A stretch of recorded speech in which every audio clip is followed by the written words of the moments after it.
essentially what you do by ransacking a theater or a venue like that is essentially you're saying that this art form should stop, right? Like, and I mean,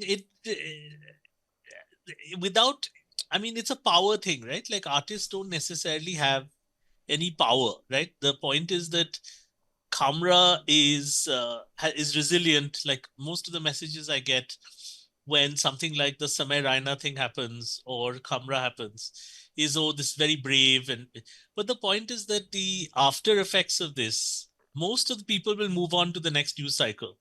But that comedian and his poor lawyer will have to live with this for 6 months or 8 months or for the next 20 years or whatever. Like, someone has to show up. And at the end of the day, I think for a lot of artists, the income doesn't justify the pain. Like, Hmm. the public, because public fame is also so fleeting now that a lot of artists think that the success that I get out of the earlier, maybe the burst of popularity from something like this that made you viral and FIR, etc. And that was tempting, maybe. Like, even in Munar Faruqi's case, if you remember, he went to jail. He hadn't even done a show. Right. They arrested him, right? Then he ended up on Big Boss.